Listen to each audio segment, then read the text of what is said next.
Bonjour. Voilà, comme j'ai décidé de faire des capsules vidéo, donc je vais faire des enregistrements qui durent généralement de 5 à 10 minutes. Pour ceux et celles qui veulent pas lire et puis qui n'ont pas le temps aussi, ils pourront regarder mes vidéos. Aujourd'hui, je voulais vous faire partager un point de réflexion sur que signifie vivre une nouvelle année. Mes vidéos, en fait, sont juste des réflexions personnelles, ok? Il n'y a pas de conseils, il n'y a pas de recommandations, il n'y a pas de reproches, quoi que ce soit. Je partage juste un point de vue, d'accord? Donc j'étais en train d'écrire un article sur la dépression et j'ai trouvé ça trop déprimant. Alors j'ai décidé de faire l'enregistrement sur une nouvelle année, que signifie le sens en fait de la nouvelle année.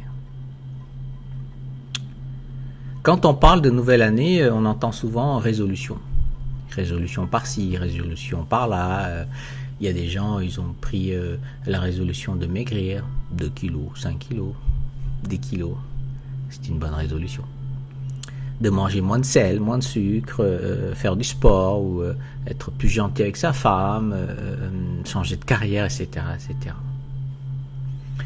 Il y en a d'autres, ils ont entamé la nouvelle année en allant danser, en allant se défouler, se saouler la gueule. J'ai fait ça moi aussi quand j'étais jeune. Il n'y a pas de jugement ici. Mais aujourd'hui, je me suis posé la question, une année qui s'en vient est-elle vraiment nouvelle et que signifie vivre une nouvelle année? D'après mon expérience et d'après mes réflexions, pour moi, une nouvelle année n'est pas totalement nouvelle s'il n'y a pas de travail au préalable. Je m'explique. C'est-à-dire que, prenons l'exemple que nous avons acheté une nouvelle maison. Avant d'emménager dans cette nouvelle maison, en fait, il faut ramasser tous nos affaires, mais il faut aussi faire le tri de nos affaires.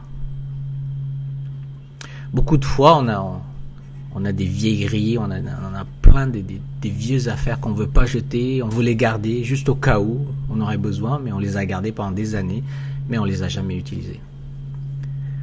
Et puis on ne veut pas faire des tris, on ne veut pas nettoyer, on ne veut rien jeter, on garde tout ça. Et puis on emménage dans la nouvelle maison avec nos anciennes affaires. Toutes nos cochonneries, toutes nos vieilleries. Puis là, on pense et on espère et on croit que la nouvelle maison est nouvelle. Mais en réalité, on n'a juste fait que transposer ce qu'on avait ici, on l'emmène là-bas. Il n'y a rien de nouveau. Eh bien, la nouvelle année, c'est la même chose. Si vous n'avez rien semé, vous ne pouvez pas récolter. Et c'est un principe de loi naturelle. Qui sème, récolte. Si on veut que l'année qui vient soit vraiment nouvelle, il faut avoir semé. Mais il n'est pas trop tard. Quand je parle de semences, en fait, ça commence en fait par un rêve.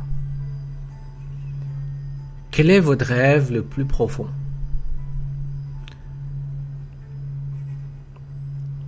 Et ce rêve-là, en fait, dans un premier temps, c'est un rêve secret. Et c'est important de le garder secret.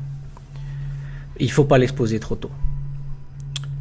Parce que si on l'expose trop tôt, ce rêve-là peut être détruit. Et on ne pourra jamais accomplir ce rêve. Parce que plus on le garde secret, et plus ça va ancrer en soi profondément. Un peu comme à l'image de, vous avez une graine, et vous voulez le faire germer, parfois il est nécessaire de creuser profondément la terre, avant de déposer cette graine. Ici c'est la même chose. Si vous ne gardez pas secret votre rêve, et que vous l'exposez trop tôt, il pourra être ridiculisé, non compris par les autres. Et comme déjà vous n'avez pas beaucoup d'estime de vous-même, en plus, à ce moment-là, vous allez éliminer ce rêve-là de votre tête à tout jamais. Donc je disais, dans un premier temps, pour semer quelque chose, il faut partir avec un rêve. Un rêve secret dans un premier temps. Jusqu'à ce que vous soyez prêt, que vous ayez assez de force et de personnalité pour exposer ce rêve. Premier temps. Dans un deuxième temps, la semence doit être en bonne santé. Si vous partez avec une graine qui est déjà, comme on dit en bon québécois, croche, abîmée, vous n'allez pas avoir grand-chose. Vous n'allez pas pouvoir récolter. Pour nous, qu'est-ce que ça veut dire? Ça veut dire il faut avoir un rêve le plus noble possible. Un rêve noble, c'est un rêve qui va nous donner beaucoup d'énergie et beaucoup de force pour nous élever pendant des moments difficiles. Et il y en aura. Il y aura des obstacles. Mais si ce rêve est profondément ancré en nous, mais en plus qu'il est noble, il va nous élever en énergie. Si c'est un rêve égoïste, aussi, on peut trouver de l'énergie, on peut trouver de la force, la motivation pour aller l'accomplir. Mais si ce rêve est noble, c'est encore mieux. Parce que la vibration, elle va être encore beaucoup plus forte. C'est dans ce sens-là qu'il faut le voir. Donc, il faut semer à partir des rêves les plus secrets. Ensuite, il faut que la semence soit en bonne santé. Un rêve le plus noble possible. Ensuite, pour pouvoir semer quelque chose, il faut avoir une bonne terre.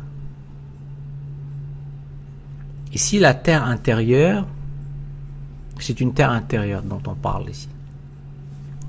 Pardon. Avoir une bonne terre, qu'est-ce que ça veut dire? Avoir une bonne terre, ça veut dire que il faut au préalable faire un travail sur ses propres émotions. Si nous avons un rêve et que nous avons peur, et que nous avons peur d'être ridicules avec ce rêve, eh bien, ce rêve ne va jamais germer, ce rêve va jamais grandir en nous. C'est un des ingrédients importants pour avoir une bonne terre intérieure. C'est aussi notre perception de la vie. Si nous sommes tout le temps pessimistes, comment voulez-vous qu'un rêve germe?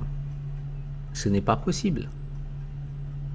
Donc il faut une bonne terre intérieure pour que tranquillement ce rêve-là puisse germer. Ensuite, il faut un autre ingrédient aussi, c'est l'eau et le soleil, qui puissent nourrir la plante. Pardon.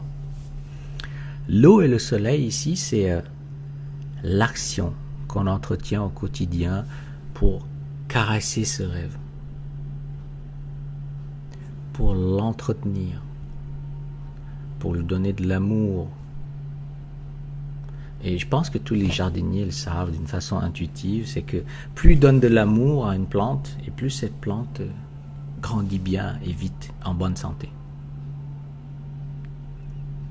Donc il faut de l'action au quotidien, avec de l'amour dans son rêve. Donc c'est ça. Pour qu'une année soit nouvelle, il faut semer pour pouvoir récolter quelque chose de nouveau. Autrement, bonne année ou année nouvelle ne veut pas dire grand-chose. Ce ne sont que des paroles en l'air.